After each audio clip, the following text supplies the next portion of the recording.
शोषणं भवसिन्धस्य ज्ञापनं सारसम्पदः गुरुः पादोदकं सम्यक् तस्मै শ্রী গুরবে নমঃ।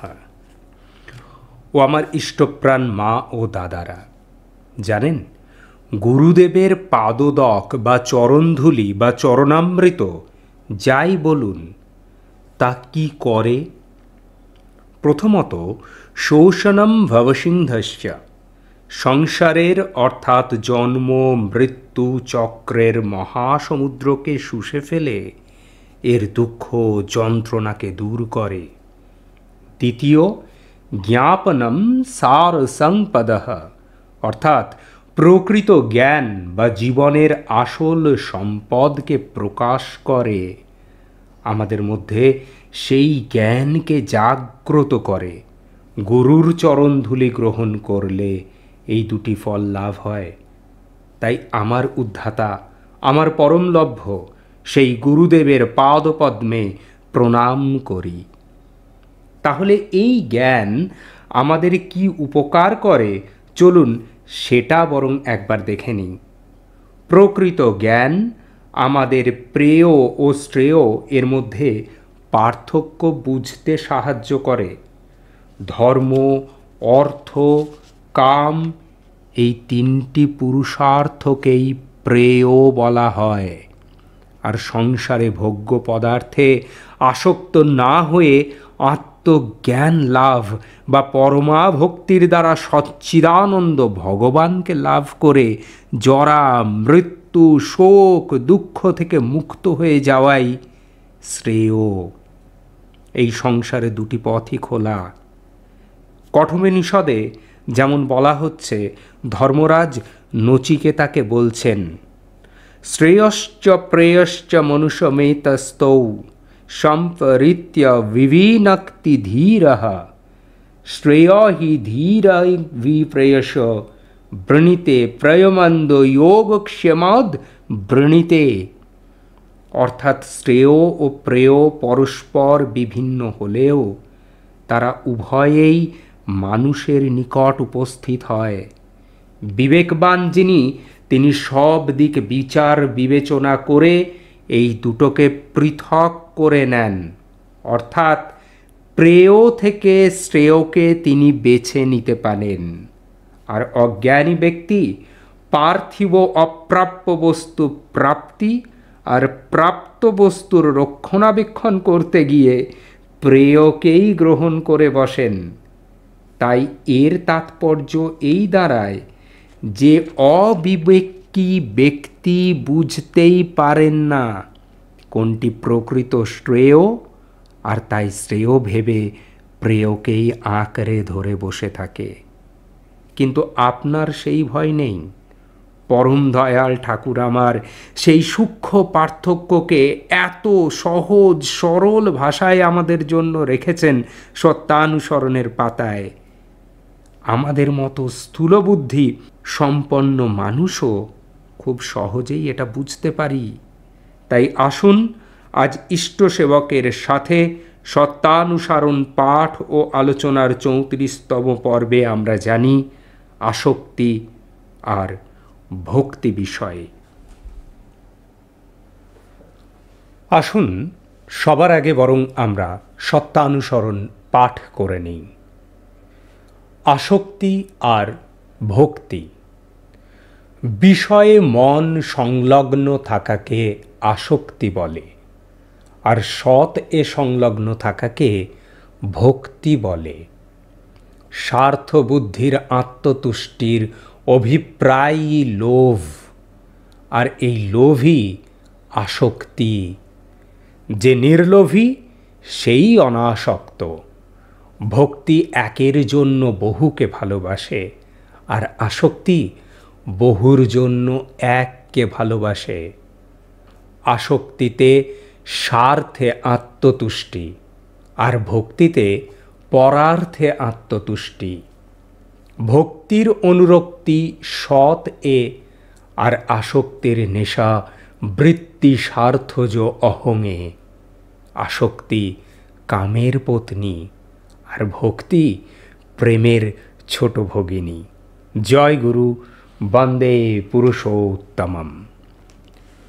পরম দয়াল ঠাকুর আমার আজকে সত্যানুসরণের এই পর্বে আমাদের যে বিরাট এক শিক্ষা প্রদান করলেন, আসুন বরং তার আলোচনায় আমরা এবার ফিরে আসি। পরমেশ্বর নিত্য আনন্দময়, আর জীব হল নিত্য আনন্দ আকাঙ্ক্ষী। এ জগতে কয়েকশো কোটি মানুষ আছে, আর আছে অনন্ত জীব। এ সবই কিন্তু প্রত্যেকের থেকে আলাদা। তাদের চেহারা আলাদা, চিন্তা ভাবনা, কামনা বাসনা, খাদ্যের রুচি সবই আলাদা। তবে এক জায়গায় সবার মধ্যে অদ্ভুত মিল, সবাই আনন্দ চায়। ৮৪ লক্ষ জনের যাবতীয় জীবই আনন্দ পেতে উৎসুক। আনন্দের নিমিত্তই সবাই কর্ম করে। শ্রুতিও তাই বলছে, যদা বৈ সুখম লভতে যথ করতি, না সুখম লব্ধা করতি, সুখমেব লব্ধা করতি সুখম, ত্বেব বিজিজ্ঞাসিতব্যমিতি। অর্থাৎ মানুষ আনন্দ বা সুখ লাভের জন্যই কর্ম করে। আনন্দ পাওয়ার আশা না থাকলে কেউ কর্ম করে না। কিন্তু মজাটা হচ্ছে, তারা না জানে কেন আনন্দ চায়, আর না খুঁজে পায় কিসে আছে সেই আনন্দ। কারণ সব জীবই যেমন আনন্দ খুঁজে বেড়াচ্ছে, তেমনি সবাই কিন্তু মায়ার অধীন, এটা ভুলে গেলে চলবে না। তাই সব জীবই মায়ার সংসারের মধ্যে আনন্দের আর সুখের উপাদান খোঁজে, জাগতিক বৈভবকেই সুখের কারণ মনে করে। কিন্তু আসলে তা তো ভ্রম। ঠাকুর তাই পথ দেখালেন, দুটি পথ, ভক্তি আর আসক্তি। একটু ভালো করে যদি খেয়াল করেন, দেখবেন ঠাকুর আগে বলেছেন আসক্তি, পরে বলেছেন ভক্তি। কেন আসক্তি আগে বললেন ঠাকুর? কারণ ওটার মধ্যেই আমরা আছি, এটা আমাদের একটা লক্ষ্য, এটা একটা পথ। আমরা আসক্তিতে জর্জরিত আছি। আমাদের নিজেদেরকে উত্থিত করতে হবে, টেনে তুলে আনতে হবে সেই আসক্তি থেকে ভক্তির দিকে। তাই একটু ভালো করে খেয়াল করুন, শুরুতে আছে আসক্তি। ঠাকুর পথ দেখাচ্ছেন, সহজ করে বুঝিয়ে দিলেন, বিষয়ে মন যদি আটকে থাকে আর সেখানেই যদি খোঁজে আনন্দ, তবে তাই আসক্তি। প্রেয় লাভের পথ। আর সৎ এ যদি মন সংলগ্ন থাকে, তবে তাই ভক্তি, তা কিনা শ্রেয় লাভের পথ। এই আলোচনায় আমরা বারবার প্রেয় শ্রেয় এই কথা দুটো ব্যবহার করব। কারণ এই দুটি কথা ছাড়া আসক্তি আর ভক্তির এই যে ভাবনা শ্রেষ্ঠ ঠাকুর যেভাবে আমাদের দিয়েছেন, সেটা বুঝতে কিন্তু বেশ অসুবিধা হবে। তাই শ্রেয় আর প্রেয় এই দুটো শব্দের দিকে একটু ভালো করে নজর রাখবেন, এটা আপনাদের অনুরোধ করছি। কিন্তু এই যে প্রথমেই আমরা পড়ে এলাম, ঠাকুর বললেন সৎ এ সংলগ্ন থাকাকে ভক্তি বলে। এই সৎ ব্যাপারটা কি, এটা তো আগে বোঝা দরকার। সৎ বললেই আমাদের মনে কি আসে? আমাদের মনে একটা ছবি ধরা পড়ে, একজন বেশ ভালো মানুষের ছবি। ঠাকুর কিন্তু শব্দটা এখানে ব্যবহার করেছেন তার থেকে অনেক ব্যাপক অর্থে। সাধারণত দেখবেন এই সৎ শব্দটা ন্যায়, পবিত্রতা আর সঠিক পথে চলার বার্তা দেয়। এটা নৈতিকতা আবার মানবিক গুণাবলীর প্রতীক হিসাবে ব্যবহৃত হয়। কিন্তু হিন্দু দর্শনে শব্দটি অস্তিত্ব বা বাস্তবতার প্রতীক। তাই সৎ বলতে বোঝায় সত্য বা পরম সত্য, যা শাশ্বত, পরিবর্তনহীন। তাই সৎ এ মন সংলগ্ন রাখার অর্থ সচ্চিদানন্দ ঈশ্বরের পায়ে মন, চিত্ত, চিন্তা, বাক, কর্ম সব সংলগ্ন করে রাখা। এতেই সুখ আছে। ঠাকুর তাই চলার সাথী গ্রন্থে বললেন, যাতে তোমার বিইংটাকে অর্থাৎ সত্তাটাকে সজীব, উন্নত ও আনন্দিত করিয়া পারিপার্শ্বিককে চড়াইয়া সবাইকে উৎফুল্ল করিয়া তোলে। সুখ যদি বলিতে হয় তাহাকেই বলা যাইতে পারে। আমার ইষ্টপ্রাণ দাদা মায়েরা, একটু ভালো করে খেয়াল করুন প্রত্যেকটা শব্দের দিকে, যাতে তোমার বিইংটাকে, তোমার সত্তাটাকে সজীব, উন্নত, আনন্দিত করতে হয়, যাতে কিনা পারিপার্শ্বিক সবাইকে উৎফুল্ল করে রাখতে পারে। এ কখনো আসক্তির কথা হতে পারে না। ঠাকুর পরে বলছেন, আসক্তিতে কখনো পারিপার্শ্বিক থাকে না, সেখানে কখনোই সবাই থাকে না। আমরা আসব এই আলোচনায় এরপরে, তার জন্য একটু অপেক্ষা করুন। কিন্তু এখন ঠাকুরের সাবধান বাণীর দিকে নজর রাখুন। ঠাকুর সাবধান করছেন, বিষয়াসক্ত হয়ে সুখ খুঁজতে যেও না, কারণ তার থেকেই পাকা হবে আসক্তি। বরং গিরিশচন্দ্র ঘোষের কথাই বলি, আর ঘুমায় না মন, মায়া ঘোরে কতদিন রবে অচেতন। কে তুমি, কি হেতু এলে, আপনারে ভুলে গেলে, চাহরে নয়ন মেলে, ত্যাজগো সব। রয়েছ অনিত্য ধ্যানে, নিত্যানন্দ হেরো প্রাণে, তমপরি হরি হেরো অরুণ তপন। আর ঘুমায় না মন। পরম সত্য ভুলে গেলে স্বার্থবুদ্ধির জন্ম হয় যে। ঠাকুর বললেন, স্বার্থবুদ্ধির আত্মতুষ্টির অভিপ্রায়ই লোভ। চলার সাথী গ্রন্থে ঠাকুর লোভকে বর্ণনা করলেন, যথোপযুক্ত প্রয়োজনকে অতিক্রম করিয়া অতিরিক্ত উদ্গ্রীব আকাঙ্ক্ষাকেই লোভ বলা যাইতে পারে। লোভ এলে কি হয়? লোভ এসেছে মানেই আসক্তি গাঢ় হলো, আর ভক্তি অপসারিত হলো হৃদয় রাজ্য থেকে, বিচ্যুত হলো মানব জন্মের উদ্দেশ্য থেকে, মানে সেই আটকে থাকা জন্ম, মৃত্যু, জরা ব্যাধির যন্ত্রণায় পাক খেতেই থাকলাম। তাই ঠাকুর আবার বললেন, তুমি ওই অতিক্রমণ হইতে সাবধান থাকিও, কারণ উহা তোমাকে আসন্নতায় চালাইয়া মৃত্যুতে নিঃশেষ করিতে পারে। তাই লোভ ছাড়তে হবে। ঠাকুর যে বলছেন যে নির্লোভী সেই অনাসক্ত। এরপরে খুব কার্যকরী একটা কোষ্ঠী পাথর ঠাকুর আমাদের হাতে তুলে দিলেন। ঠাকুর আমাদের বোঝালেন, যাচাই করো তুমি কি নিয়ে চলছো, আসক্তি না ভক্তি।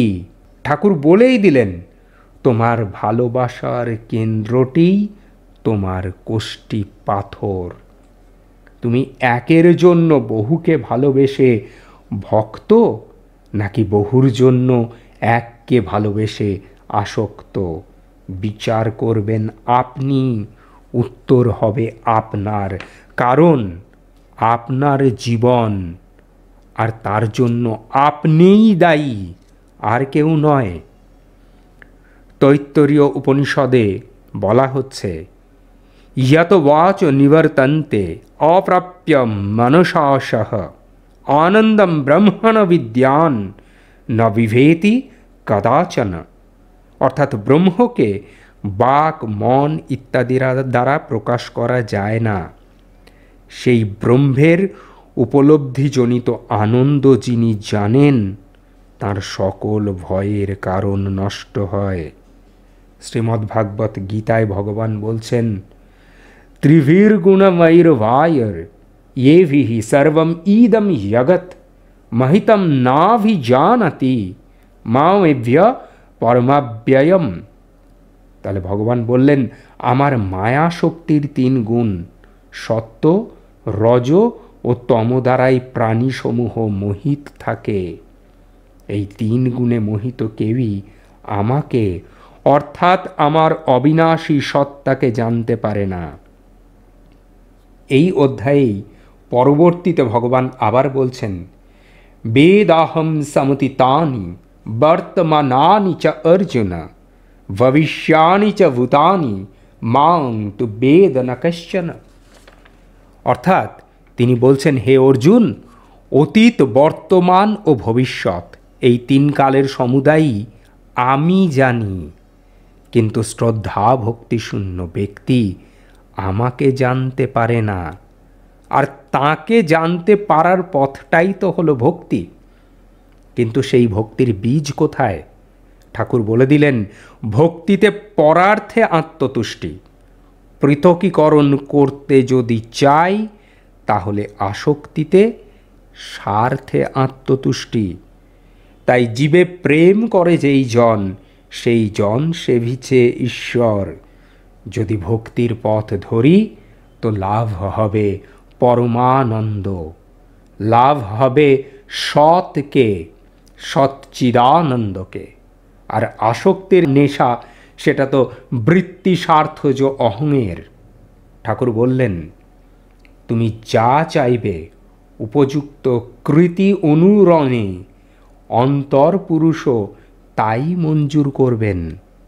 তাই আমাদের জন্য ঠাকুর আসক্তি আর ভক্তির বাস্তব রূপটা দেখিয়ে দিলেন। তারা তো বিমূর্ত, তাদের সেই বিমূর্ত রূপকে চিত্রায়িত করলেন তিনি, মূর্ত করে তুললেন আমাদের সামনে। বললেন, আসক্তি কামের পত্নী আর ভক্তি প্রেমের ছোট ভগিনী। তাই আসক্তি পার্থিব কামনা বাসনার জন্ম দেয়, আর ভক্তি জন্ম দেয় ভগবদ প্রেমের, যার জন্য আমরা এই পৃথিবীতে এসেছি, যেটা আমাদের উদ্দেশ্য। আমরা তো সেই তার দিকে যেতে চাইছি, অথচ আসক্তি থেকে নিজেদের বার করে আনতে পারছি না। ওই যে প্রথমেই বললাম, ঠাকুর ব্যবহার করেছেন প্রথমে আসক্তি, তারপরে ভক্তি। অর্থাৎ এটা একটা পথ, একটা যাত্রা, আসক্তি থেকে ভক্তির দিকে যাত্রা। তাহলে আমাদের বলতে হয়, আসলে এটা আমাদের আত্মোন্নতির প্রচেষ্টা। ঠাকুর আমাদের বলছেন নিজেদের উন্নতি ঘটাতে। এই আত্মোন্নতি ঘটাতে গেলে বাধা কোথায়, কী বা আমাদের করতে হয়? আসুন একটা ছোট্ট গল্পের মাধ্যমে সেটা বরং আমরা আগে জেনে নিই। গল্পের নাম কুমোরের কুঁজো। এক কুমোর ছিলেন, তিনি ছিলিম বানাতেন। হঠাৎ কি হলো, তিনি জলের কুঁজো বানাতে লাগলেন। লোকে কুঁজোর মাটিকে বলল, হে, হঠাৎ তোমার কি হলো? কুঁজো হয়ে এখন কীরকম লাগছে? কুঁজো বলল, দেখো, আগে এই মাটিতেই আমি ছিলিম হতাম। গলায় থাকতো আগুনের ডেলা, আর প্রচেষ্টা থাকতো কি করে লোককে মোহগ্রস্ত করব। আর এখন আমি কুঁজো, শীতল জলের ভাণ্ডার। প্রচেষ্টা থাকে কি করে লোকের পিপাসা নিবারণ করি। দেখো, জিনিস কিন্তু আমি একই, সেই মাটি, কিন্তু বিচারের পরিবর্তনে আমার নাম, চেহারা, স্বভাব সব পরিবর্তন হয়ে গেছে। লোকে এখন আমাকে আদর করে ঘরে নিয়ে যায়। জয় গুরু, বন্দে পুরুষোত্তমম, বন্দে পুরুষোত্তমম, বন্দে পুরুষোত্তমম।